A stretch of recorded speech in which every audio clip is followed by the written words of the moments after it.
Hi everybody, Dr. Bill Crawford here, psychologist, speaker, author of 4 books, host of 2 PBS specials. Here today to bring you another tip on how to help you create the life you want, how to bring more clarity, confidence, creativity into everything you do. Today I want to look at the subject of other people's unhappiness. There's a quote that I'm sending out to those 5,000 people on my quote list. You can be one of those, by the way. All you got to do is go to my website, billcrawfordphd.com. Hit the subscribe button. It's free. You'll get one each week.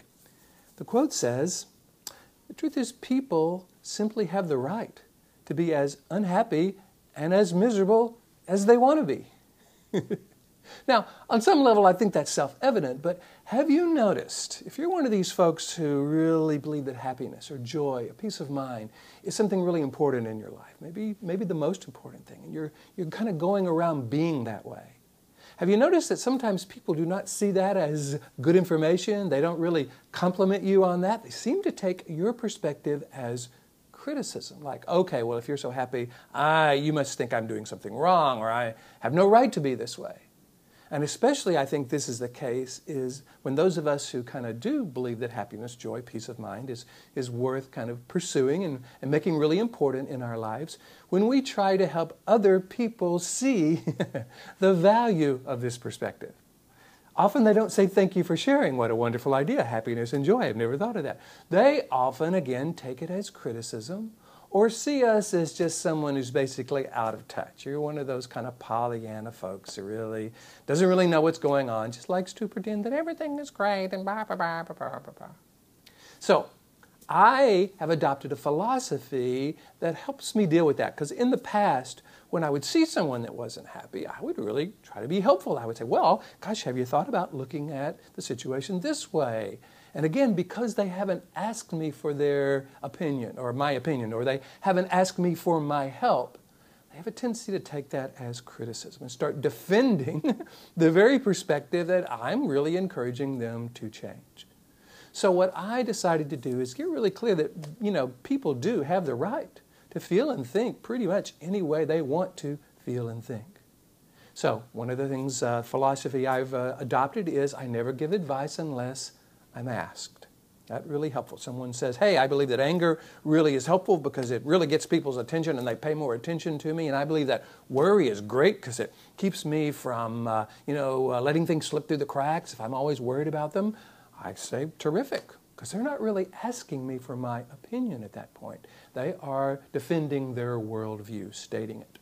Kind of in a way, what do you think? But really, they don't want to know what I think. They want to know, do I think they're wrong? And I want to be very clear, I do not really think anyone is wrong for feeling and thinking however they want to feel and think. Now, in the role of a psychologist or a seminar leader, a workshop, or a speaker, I think it's my job to be as helpful as possible. So one of the things I will try to do in those kind of situations is, again, confirm their right to think and feel and believe whatever it is they do. I would encourage them, however, to do this on purpose, deliberately, in a way that they would teach to someone they love. And that often gives them an opportunity to rethink this, because sometimes people get angry not on purpose just because they think someone made them that way. Or they find themselves worrying not because they decided that worry is really a good idea, but it's just how they find themselves being when they are criticized about it, or when they feel criticized about it, they defend it. But when I say, are you doing that on purpose? Is it really producing the results you want? And most importantly, would you teach it to someone you love?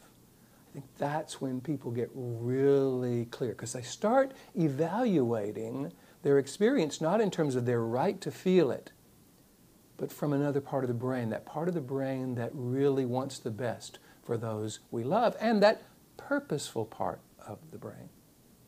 This comes up sometimes when I'm talking to parents about spanking. They say, well, are you saying I shouldn't spank my child? I say, well, no. I think, if you are able to spank with love and peace of mind, because see, most people hit when they're frustrated or angry or upset. And unfortunately, what I think that teaches is that whenever you're frustrated, angry, or upset, and you can hit harder to get your way, well, that's the way you do it. It's not exactly what I think they're wanting to teach. I don't think they're doing that on purpose. And I really don't think they would teach that to their kids in a way that really has their kids doing that in order to get their way. And yet, we got to be careful for those of us who are out there choosing to be a certain way, that we don't come across as the happier than thou. There's holier than thou, and then there's happier than thou. Or that we don't come across in a way that implies that our way is good and their way is bad.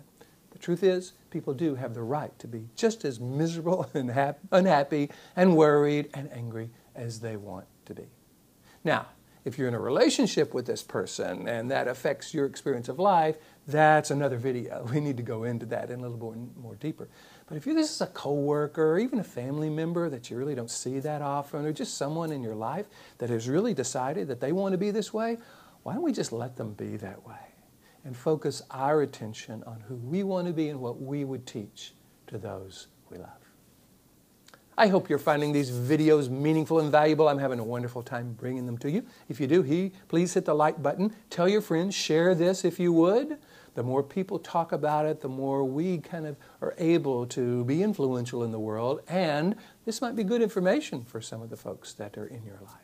If so, please do that. If you want me to come do a presentation to your organization on how to access the part of the brain that is all about our purposefulness and our ability to be successful, even happy if that's what you want, I can do that. It's what I do for a living. If you want to work with me as a psychologist, a life coach, whatever you want to call me, all you got to do is go to my website, billcrawfordphd.com, hit the contact button, let me know what you're interested in, and I would love to talk with you about that. In the meantime, here's to you bringing more clarity, confidence, creativity to everything you do, and I look forward to seeing you in the next video.